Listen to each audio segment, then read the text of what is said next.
Hello, buddies. My name is Walter Coleman. I'm 71 years old. I spent most of my life working construction, pouring concrete, lifting steel, building things meant to last longer than people remember who built them. I never thought the hardest thing I'd face at this age wouldn't be my back, my knees, or the years catching up to me, but my own son. My son leaned across the dinner table, looked me straight in the face, and spat on me. Not in anger, not in private, but right there in front of his wife, his kids, and a table full of guests who had been laughing just seconds before. The room froze, just for a heartbeat. Then someone laughed. "You're old, Dad," my son Ethan said. "Old, steady, and useless." I stayed seated. I didn't stand up. I didn't raise my voice. I didn't touch him. But the moment that spit slid down my cheek, something inside me clicked into place with a clarity I hadn't felt in years. That night I didn't lose my dignity. I finally understood where my power had been hiding all along. If you're still here with me, tell me where you're watching from. I read every comment. And if this story hits close to home, tap the like button so it reaches someone else who needs to hear it. That dinner on paper looked like a perfect American family gathering. Sunday evening, 6 o'clock sharp. A long oak table in the center of the room, covered with a cream-colored tablecloth. Warm yellow light hanging overhead, the kind I installed myself more than 20 years earlier. The smell of grilled meat, mashed potatoes soaked in butter, and red wine filling the air. Anyone walking in from the outside would have thought this was a peaceful, successful family. Ethan sat at the head of the table, shoulders back, shirt crisp, voice loud with confidence. My daughter-in-law Marissa sat beside him, perfectly put together, her smile measured, never too warm, never too cold. The kind of smile people wear when they're judging without wanting to be caught doing it. My grandkids sat nearby, legs swinging, forks tapping plates, unaware of the tension thickening the air. Marissa's parents were there too, along with a couple Ethan worked with. People I barely knew, people who clearly didn't see me as anything more than background. I sat at the far end of the table. No one told me to sit there. No one offered another seat. I chose it. Maybe because I'd gotten used to staying on the edge in my own house. Or maybe because somewhere along the way, I learned not to take up space, even when that space used to be mine. From the moment I walked into the room, I could feel it. Not hostility, something quieter, a collection of looks, pauses, half-smiles. Marissa glanced at me as I pulled out my chair. Not a greeting, just a quick scan, like I was a piece of old furniture that didn't quite match the room anymore. She leaned toward her mother and whispered something. I didn't hear the words, but I saw the look that followed. Satisfaction. Ethan barely acknowledged me at first. He was too busy talking, about work, about numbers, big deals, bigger plans. Every sentence ended with laughter, his laughter confident and loud. Every time he leaned back in his chair, it was like a man surveying land he believed he owned. I listened. I always listened. The joke started small, a comment about my jacket being outdated. Someone chuckled. Ethan smirked. "Dad, don't you think that thing belongs in a museum?" Polite laughter circled the table. I smiled faintly. I'd worn that jacket for years, since before Ethan had his first paycheck, since before this house ever echoed with his voice instead of mine. Marissa followed up, her tone soft but sharp enough to draw blood. "We do have guests over more often now," she said. "Maybe something newer would look better. Our house." The way she said it told me everything. I nodded, kept eating, said nothing. That was my mistake for many years, believing silence would stop things from getting worse. Silence doesn't stop anything. It only teaches people how far they can go. Someone across the table joked about how slowly I ate. Another laughed. Ethan laughed with them, not awkwardly, not nervously, comfortably. I lowered my eyes to my plate. The food had gone cold. My hand shook just enough that I had to steady it. Then Ethan leaned forward. "You know, Dad," he said, his voice dropping, "you sit there like you still matter." No one laughed this time. "You don't contribute anything anymore," he continued. "And I don't owe you anything." I looked up and met my son's eyes for the first time that night, and before I could even breathe in, he leaned across the table and spat. That's when I stood up, not in anger, not in shock, but with a calm that surprised even me. I wiped my face slowly, placed the napkin down straight, pushed my chair back gently, and as I walked away from that table, one thought followed me into the quiet of the kitchen. They thought this was the end of me. They had no idea it was the beginning. Stay with me. Because what I realized that night is something no one at that table saw coming. I didn't always sit quietly at the edge of rooms. There was a time when people waited for me to speak. Before Ethan ever wore pressed shirts or talked about numbers, before anyone laughed at my slowness, I was the man holding everything together. My name carried weight once. Not in boardrooms or offices, but on job sites in neighborhoods, in a house that didn't exist yet but would one day be filled with voices. Ethan wasn't born into comfort. He was born into noise. The steady clanging of steel, the growl of engines, the sound of boots hitting concrete at dawn. I was a big man back then, strong. My hands were always rough, cracked, scarred. They still are. Every scar has a year attached to it. His mother, Lena, and I lived in a small rental when Ethan was born. Thin walls, floors that creaked if you breathed too hard. I worked construction during the day and took whatever extra shifts I could find at night. Warehouse jobs, weekend hauling, anything legal that paid. I remember the hospital room like it was yesterday. Cold lights, the smell of disinfectant. Lena squeezing my hand so hard I thought she might break something. When Ethan cried for the first time, I cried too. Didn't care who saw it. In that moment, I believed one thing with my whole chest. I would never let life crush this boy the way it had tried to crush me. Then life tested that promise. Lena died when Ethan was 6. A rainy afternoon. A phone call that felt unreal. A hospital hallway too white to be kind. I don't remember what the doctor said. I remember nodding like I understood, even though my ears were ringing. That night I stood in our living room with Ethan holding my leg, asking where his mom was. I didn't have the strength to tell him the truth. I told him she went somewhere far away. I told him she was watching us. I don't know if that lie helped him, but it kept me standing. From that day on, there was no room for weakness. I became 2 parents overnight. I learned to cook meals cheap enough to stretch, to buy clothes a size bigger so they'd last another year, to tell myself I wasn't hungry so Ethan could eat more. There were nights I drank only black coffee and called it dinner. Mornings I left notes on the table because I was already gone before he woke up. "Dad loves you," same words, every time. I paid attention to everything. Homework, fevers, broken bikes, broken hearts. I sat at the kitchen table helping him read when my eyes were burning from exhaustion. Sometimes I fell asleep mid-sentence, my head on the table. But I always woke up when he said, "Dad." He used to look at me like I was indestructible. When Ethan graduated high school, I wore the only suit I owned. It didn't fit quite right. The collar was tight. But when his name was called, I clapped until my hands stung. I thought I did it. I kept him safe. I kept my promise. That was the version of me no one at that dinner table knew, because after that came college. Tuition I didn't talk about. Withdrawals from accounts I never mentioned. Extra shifts I didn't complain about.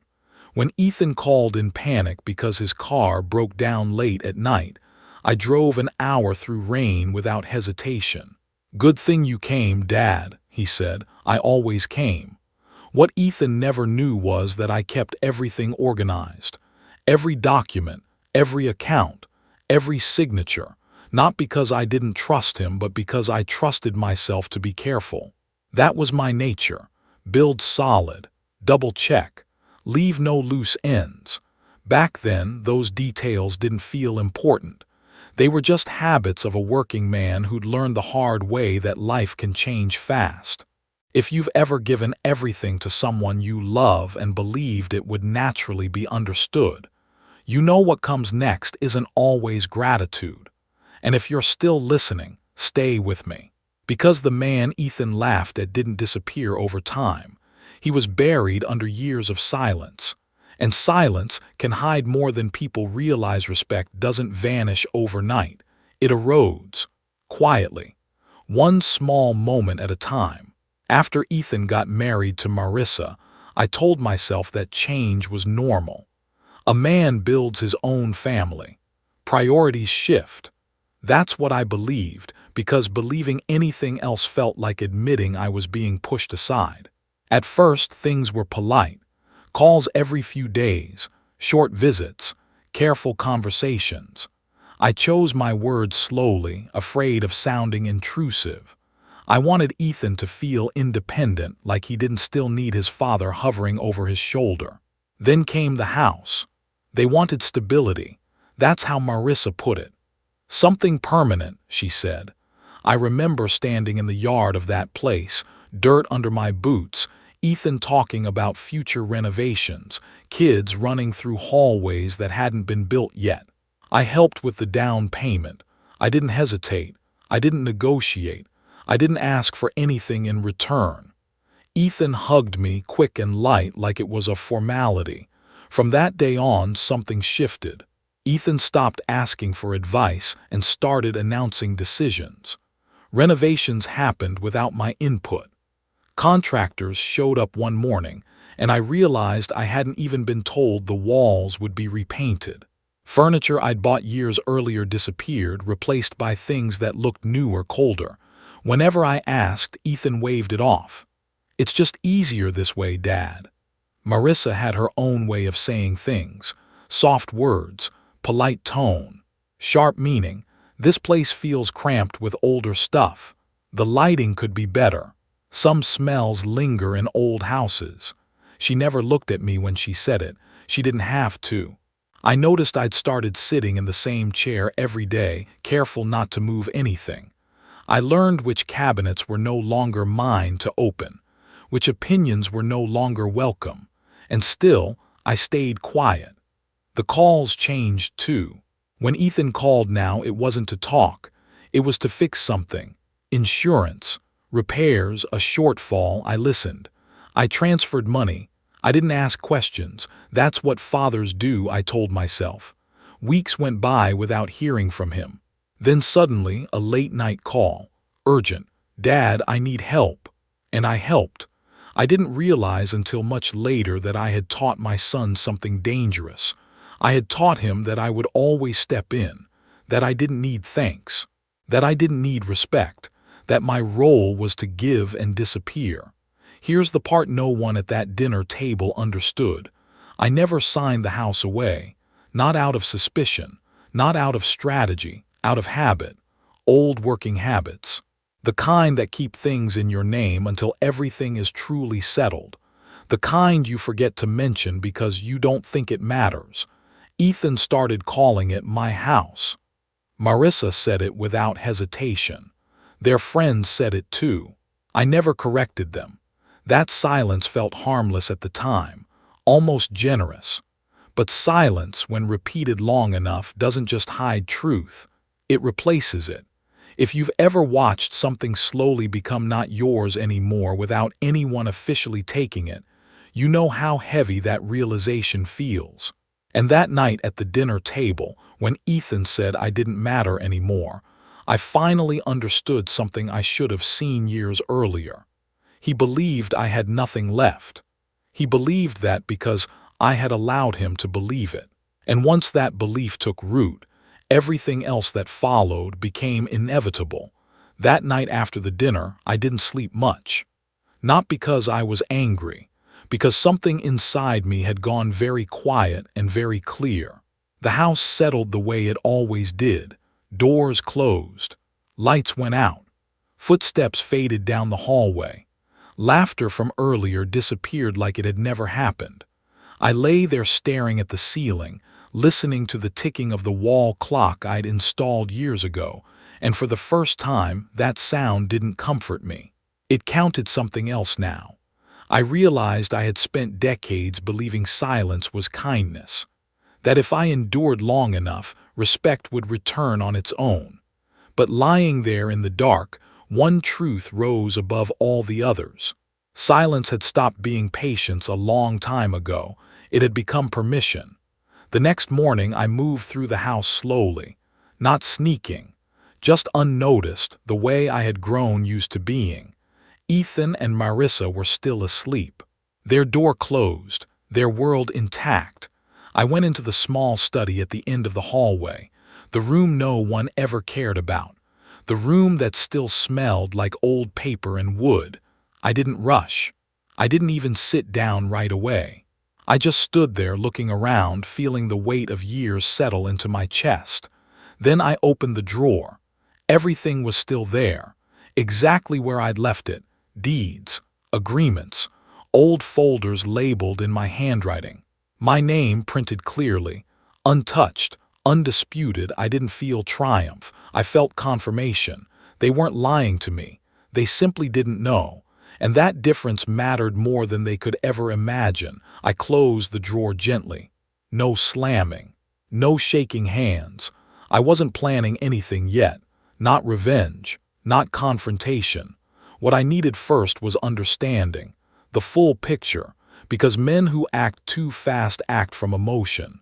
I'd done enough emotional giving for one lifetime. From that day on, my silence changed. I still nodded at the table, still kept my voice calm, still avoided arguments. But now I was watching. I noticed how Ethan spoke when money came up, how confident he sounded, how certain he was of things he had never actually secured. I noticed how Marissa talked about their future, using assets she had never contributed to. I noticed how decisions were made without hesitation, because they believed there would never be consequences. That belief made them careless. Carelessness makes people reveal everything. I stopped offering help before being asked. I delayed responses, not enough to raise suspicion, just enough to shift the rhythm. Ethan didn't notice at first. He was too busy believing the ground under his feet was permanent. If you're listening right now, this is where most people break. This is where anger explodes, where words get thrown, where families tear each other apart loudly and permanently. But loud endings aren't always the strongest ones. Sometimes the most powerful move is preparation. If you've ever stayed quiet while learning the truth about the people closest to you, you already understand what was happening inside me. And if this part of the story feels familiar, let me know in the comments. You'd be surprised how many people carry this same silence.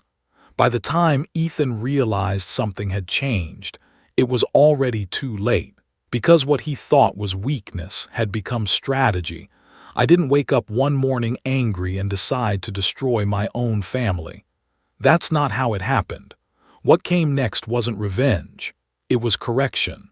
I spent my whole life fixing things the right way, measuring twice, pouring straight, making sure whatever I built wouldn't collapse the moment someone leaned on it. And I realized something uncomfortable but honest. If I had built boundaries the same way I built houses, none of this would have gone this far. So I stopped reacting and started preparing. I made a phone call I should have made years earlier. Not dramatic, not emotional, just quiet and direct. An old lawyer I'd worked with before. A man who didn't ask why I was calling, only what I needed to review. That told me everything about how clearly he understood men like me. We didn't talk about feelings. We talked about facts. Names on documents, access, ownership, timelines. Each answer landed calmly like a level settling into place. Nothing had been transferred, nothing had been finalized, nothing was assumed in the eyes of the law. I hung up the phone and sat there for a long time afterward, not smiling, not shaking, just breathing. Because for the first time in years, I wasn't guessing anymore. I knew exactly where I stood. From that point on, every interaction felt different. When Ethan talked about upgrades, I listened. When Marissa mentioned plans, I nodded. When money came up, I stayed neutral. They thought nothing had changed. That was the advantage. I began organizing quietly. Not everything at once, just what mattered, copies made, accounts reviewed, permissions understood. I didn't remove myself suddenly. Sudden moves create panic. Panic makes people suspicious. I wanted calm. I wanted them comfortable, because comfort makes people careless. If you've ever handled something important without telling anyone until it was done, you know the feeling. It's not excitement, it's focus. It's clarity. It's knowing you don't need approval anymore. Here's the part I want you to hear carefully. I didn't want Ethan to suffer. I wanted him to finally stand on his own. There's a difference.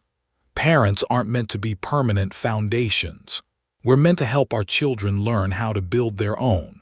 Somewhere along the way, I had become a crutch instead of a guide, and crutches don't teach balance. That realization hurt more than the spit ever did. If this story is making you rethink where your own boundaries are, take a second and tap the like button. Not for me, but so someone else who needs this message doesn't miss it. By the time I finished preparing, there was no anger left in me, only resolve. And the next step was the one they never saw coming. The day everything fell apart didn't arrive with shouting or warnings. It arrived quietly, ordinary, almost gentle. I was already gone when Ethan woke up. No slammed doors, no confrontation, no goodbye speech, just absence. That morning, Ethan reached for his phone the way he always did, half awake, still confident the world was exactly where he left it. He checked his bank app out of habit. Then he checked again. The screen loaded slower than usual. A message appeared, short, cold, professional, access temporarily unavailable. Please contact your branch. Sleep drained from him instantly. He sat up, tried again. Same result. Different account. Same message. The air in the room changed. That easy confidence he carried so comfortably cracked. He called the bank. His voice tight, sharp, unfamiliar to him. The person on the other end didn't argue, didn't apologize, just explained. Access had been revoked. Changes were authorized. Everything was legal. By who? Ethan asked. There was a pause. By the primary holder. That was the moment his stomach dropped. He rushed out of the bedroom, calling my name like he used to when he was a kid and couldn't find me. No answer. He moved through the house faster now, opening doors, checking rooms that had never mattered to him before. Then he saw it. An envelope on the kitchen table. Inside it there was only a key. No letter, no explanation, no accusation. Just the key. Ethan's hands shook as he searched drawers, cabinets, places he had ignored for years. He went to the study for the first time with real urgency. Opened drawers he had never cared about. Looked for documents that were never there to begin with. Marissa appeared in the hallway, confused, irritated. "What's happening?" she asked. Ethan didn't answer. He ran outside, desperate to leave, to regain control somewhere, anywhere. He put the key into the front door. It didn't turn. He tried again. Harder. Nothing. The lock had been changed. That's when panic finally showed itself. Not anger. Panic. The kind that hits when you realize the ground under you wasn't solid, it was borrowed. By the time the moving truck pulled up at the end of the street, Ethan already knew. The paperwork the men carried had one name on it. Mine. Ownership confirmed. Transfer in progress. No delays. Ethan argued, raised his voice, made calls. Promises, threats. But the world didn't respond to emotion. It responded to documents. And documents don't feel guilt. Marissa stood frozen behind him, watching something she believed permanent dissolve without a single argument to fight. And me, I was miles away, sitting somewhere quiet, holding a cup of coffee I didn't rush to drink. My phone buzzed. Once, twice, again. I didn't answer, not out of cruelty, out of completion. Because everything that needed to be said had already been said years ago in silence. And what remained now was consequence. I didn't disappear to punish anyone. I disappeared to survive. After that morning, I stayed somewhere small and quiet, the kind of place people pass through and forget. No history, no expectations, just a bed, a window, and silence that didn't judge me. For the first time in years, no one needed anything from me. I woke up when my body wanted to. I drank coffee slowly. I walked without checking my phone. There were no calls to answer, no problems to fix, no apologies to accept or explanations to give. And that's when I understood something that took me 71 years to learn. Peace doesn't come from fixing everything. It comes from knowing what is no longer yours to fix. I heard things, of course. News travels even when you stop listening for it. Ethan struggled. Friends stopped calling him. The confidence he wore so loudly at that dinner table disappeared the moment there was nothing left to stand on. Marissa left not long after.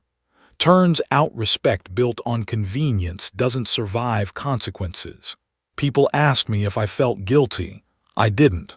Guilt comes from doing something wrong. What I did wasn't wrong. It was late, that's all. I didn't destroy my son's life. I stopped holding it up for him. There's a difference.